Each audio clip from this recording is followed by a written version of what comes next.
مدنی channel ماشاءاللہ سے جو اس وقت کام کر رہا ہے، میں سمجھتا ہوں کہ اس کی اشد ضرورت ہے کہ آج پورے اسلامی معاشرے میں، اسلامی جمہوریہ پاکستان میں جو دینی تعلیم کے فروغ کے لیے مدنی چینل کام کر رہا ہے وہ بلا شبہ قابل قدر ہے۔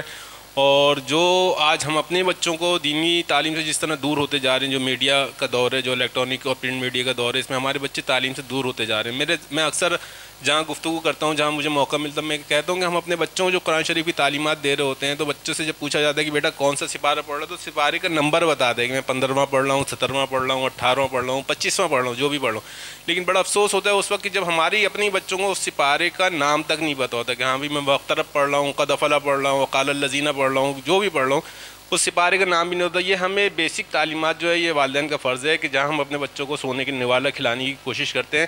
دینوی تعلیم اور علوم سے بہرمند کرنے کے لیے ہمیں اپنی کوشش ہی کرنی چاہیے، اور بلا شبہ مدنی چینل اس سلسلے میں اپنی تمام کوششیں بروئے کار لا رہا ہے اور ہمارے مستقبل کو، بچے جو ہمارا مستقبل ہے اس کو صحیح راستوں پہ گامزن کر رہے ہیں۔ ہمارے دعوت اسلامی سے وابستہ جو دوست ہیں، اللہ کے نبی کریم صلی اللہ علیہ وسلم کی سنت کے مطابق اسلام کی تعلیمات کو پھیلانے کا جو عمل کر رہے ہیں، اور اسی طرح اسی تبلیغ میں ایک بڑا احسن حصہ مدنی چینل کا بھی ہے۔ مجھے خوشی ہے اس بات کی کہ اسلام کے ان چھوٹے چھوٹے پہلوؤں سے جس سے ایک عام دنیا نابلد تھی، لا علم تھی، یا شاید مجھ جیسے کم فہم لوگ جو ان باتوں کو نہیں جانتے تھے، مجھ تک پہنچانے میں ان باتوں کو، ان خوبصورت باتوں کو، اللہ کے نبی کی سنتوں کو، ان احادیث کو پہنچانے میں مدنی چینل نے اور بالخصوص دعوت اسلامی کے ان بھائیوں نے اپنا کردار بہت خوش اسلوبی سے انجام دیا ہے اور دے رہے ہیں۔ میرا نام سید شاکر علی۔ اللہ تعالیٰ رب ذوالجلال نے مجھے محمد آل محمد کے وسیلے سے اس صوبے میں وزارت کی ذمہ داریوں سے بھی نوازا اور میں نے اپنی ذمہ داریاں ادا کی، لیکن اللہ تعالیٰ نے آپ کو جس منصب سے نوازا ہے، اس منصب کے توسط سے میں یہ سوال کرنا چاہتا ہوں کہ ہم مسلمانوں میں ظاہری دنیا میں اللہ تعالیٰ ہمیں معاف فرمائے، پر طلاق کا معاملہ بڑھتا چلا جا رہا ہے۔ یہ امت کو نبی کریم صلی اللہ علیہ وسلم کی احادیث کی روشنی میں گائیڈ فرمائیے کہ رسول اللہ صلی اللہ علیہ وسلم کا اس میں حکم کیا موجود ہے کہ جب طلاق واقع ہو جائے تو حق مہر کے علاوہ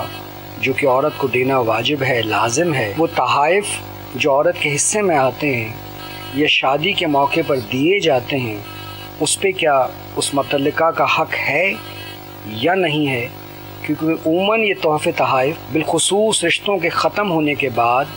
باعث تنازع یا باعث فساد بن۔ میں منتظر ہوں اس جواب کا۔ عورت کو جو تحفے تحائف اس کے اپنے میکے کی طرف سے ملتے ہیں، بھائی بہنوں کی طرف سے یا والدین کی طرف سے، یا اس کے جو اپنے میکے کے عزیز و اقارب کی طرف سے ملتے ہیں، ان کی مالک تو بلا شبہ عورت ہوتی ہے۔ رہا معاملہ شوہر کے گھر والوں کی طرف سے جو عورت کو زیورات وغیرہ جو جن کو چڑھاوا کہا جاتا ہے، تو اس کی کچھ صورتیں ہیں۔ بعض صورتوں میں وہ عورت کی ملک ہوتا ہے، بعض صورتوں میں وہ عورت کی ملک نہیں ہوتا۔ اگر دینے والے نے اس بات کی صراحت کی ہے کہ یہ زیور یا یہ کپڑے یا فلاں چیزیں ہماری طرف سے آپ کو تحفہ ہیں، آپ کو گفٹ کی گئی ہیں، آپ اس کی مالک ہیں، اگر اس طرح کی تحفہ یا ہبہ یا گفٹ یا مالک بنانے کی صراحت کر کے اگر دی گئی ہے تو ان تمام چڑھاووں اور زیورات اور اس طرح کے ساز و سامان کی عورت مالک ہوگی۔ اور اگر دیتے وقت اس بات کی صراحت کی گئی ہے کہ ہم صرف پہننے کے لیے دیتے ہیں، آپ کو یہ ساری چیزیں عاریتاً استعمال کے لیے دے رہے ہیں، تو اس صورت میں عورت مالک نہیں بنے گی۔ ہاں، عورت اس کو استعمال کر سکتی ہے اور دینے والا اس کا مالک رہے گا، وہ جب چاہے واپس لے سکتا ہے۔ اور اگر دیتے وقت نہ مالک بنانے کی صراحت تھی، نہ تحفہ گفٹ وغیرہ کی صراحت کی گئی، اور نہ ہی اس بات کی صراحت کی گئی کہ یہ آپ کو زیورات یہ عاریتاً دیے گئے ہیں، ان چیزوں کی اگر صراحت نہیں تھی تو پھر اس صورت میں دیکھا جائے گا کہ ان کے ہاں عرف کیا ہے۔ اگر دیتے وقت ان کے خاندان کا رسم و رواج عرف یہ ہے کہ یہ اس طرح جو بھی اپنی گھر میں آنے والی بہو کو دیتے ہیں مالک بنا کر دیتے ہیں تو عورت مالک ہوگی، اور عرف وہاں کا یہ ہے کہ ہم مالک نہیں بناتے، صرف استعمال کے لیے دیتے ہیں تو عورت مالک نہیں بنے گی۔ اب یہ معاملہ یہ ہے کہ عرف کا اس وقت تک پتہ چلنا بہت دشوار ہوتا ہے، بسا اوقات عرف واضح نہیں ہوتا، تو اس معاملے میں دارالفتاء اہل سنت کی طرف سے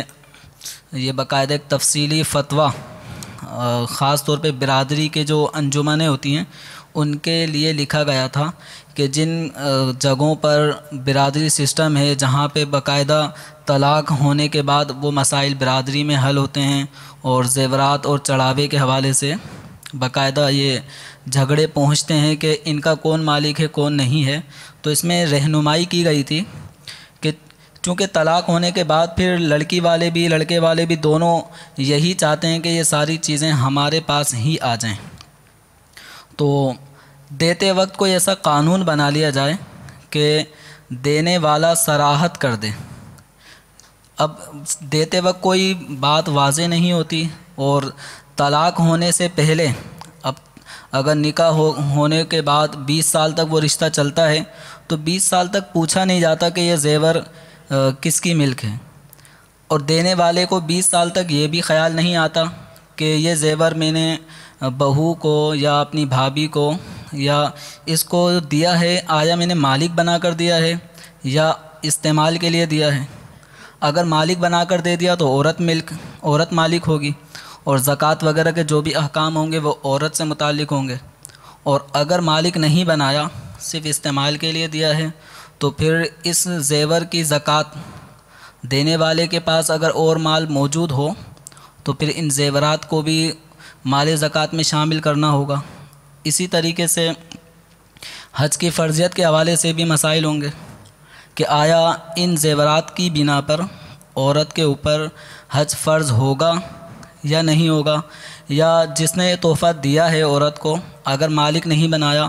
تو آیا ان زیورات کو بھی اپنی ملکیت میں شمار کر کے وہ حج کی فرضیت بنتی ہے یا نہیں بنتی۔ تو اس طرح بہت ساری چیزیں ہیں کہ جن کا جب تک طلاق نہیں ہوتی 10 20 سال گزرنے کے تک ان باتوں کا احساس نہیں ہوتا، لیکن جب طلاق ہو جاتی ہے تو طلاق ہوتے ہی فوراً یہ سوال اٹھتا ہے کہ یہ زیورات ہم نے صرف پہننے کے لیے دیے تھے، اور عورت کہتی ہے کہ 20 سال تک اس کی زکوٰۃ پھر کون ادا کرتا، یہ میں ادا کرتی رہی یا شوہر سے ادا کرواتی رہی۔ تو اس طرح بہت سارے مسائل ہوتے ہیں، تو ایک تفصیلی فتویٰ اس بارے میں دارالفتاء اہل سنت کی طرف سے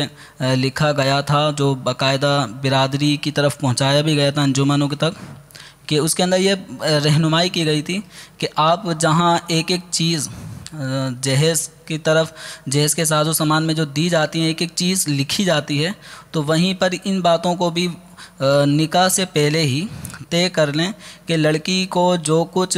لڑکے کی طرف سے یعنی شوہر کے گھر والوں کی طرف سے ملے گا